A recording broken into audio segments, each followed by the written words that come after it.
North Sentinel lies 36 kilometers (22 miles) west of the town of Wandoor in South Andaman Island, 50 kilometers (31 miles) west of Port Blair, and 59.6 kilometers (37.0 miles) north of its counterpart South Sentinel Island.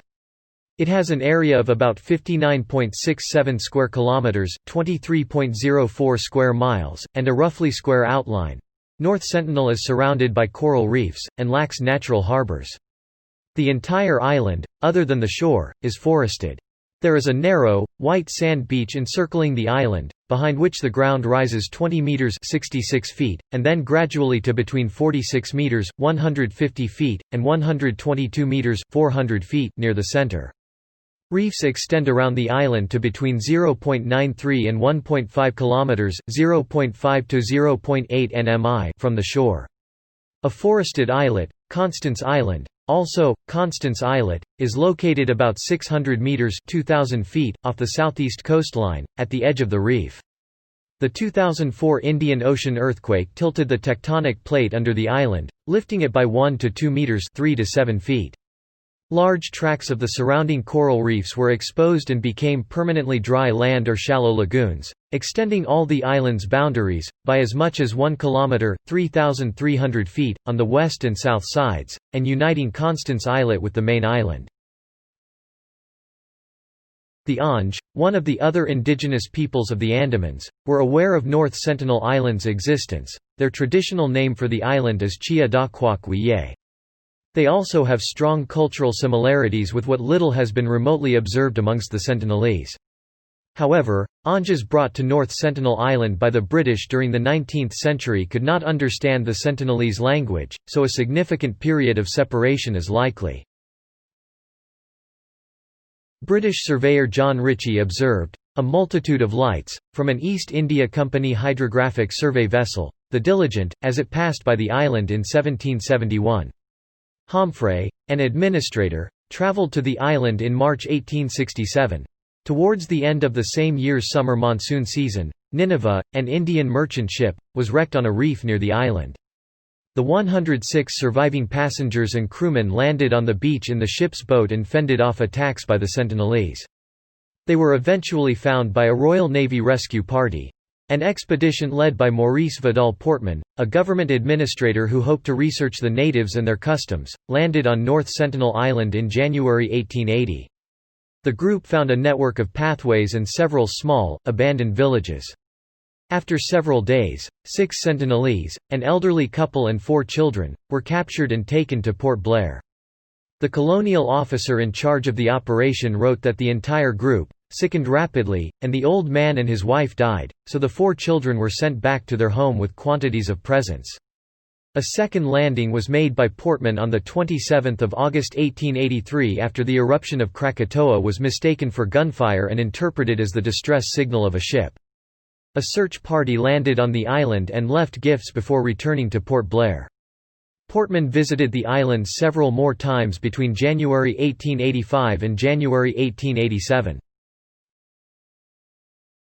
Indian exploratory parties under orders to establish friendly relations with the Sentinelese made brief landings on the island every few years beginning in 1967.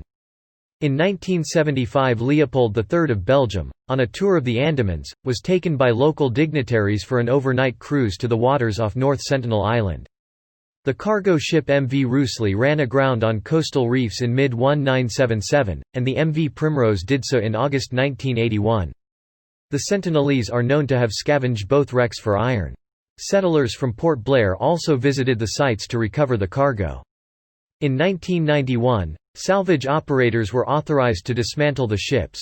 After the Primrose grounded on the North Sentinel Island reef on 2 August 1981, crewmen several days later noticed that some men carrying spears and arrows were building boats on the beach. The captain of Primrose radioed for an urgent drop of firearms so his crew could defend themselves. They did not receive any because a large storm stopped other ships from reaching them, but the heavy seas also prevented the islanders from approaching the ship. 1 week later, the crewmen were rescued by a helicopter under contract to the Indian Oil and Natural Gas Corporation, ONGC. The first peaceful contact with the Sentinelese was made by Triloknath Pandit, a director of the Anthropological Survey of India, and his colleagues on 4 January 1991. Indian visits to the island ceased in 1997. The Sentinelese survived the 2004 Indian Ocean earthquake and its after-effects, including the tsunami and the uplifting of the island.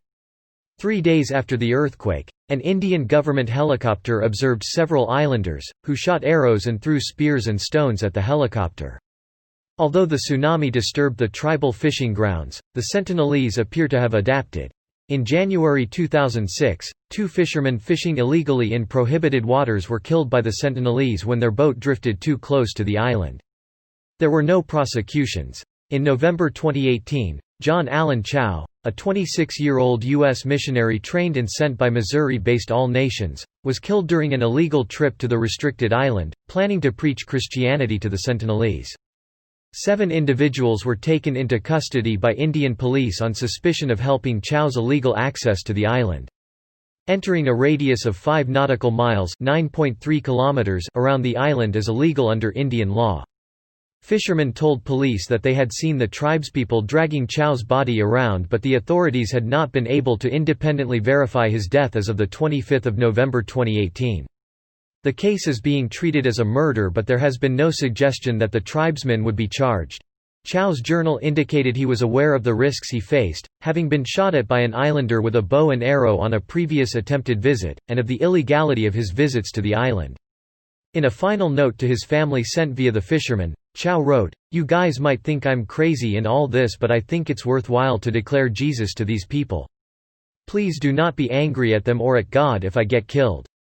The family is not insisting on the return of the body to the U.S. North Sentinel Island is inhabited by the Sentinelese. Their population was estimated to be between 50 and 400 individuals in a 2012 report. India's 2011 census indicates 15 residents in 10 households, but that 2 was merely an estimate, described as a wild guess by the Times of India. They reject any contact with other people, and are among the last people to remain virtually untouched by modern civilization. The population faces the potential threats of infectious diseases to which they have no immunity, as well as violence from intruders. The Indian government has declared the entire island and its surrounding waters extending 5 nautical miles (9.26 kilometers) from the island to be an exclusion zone.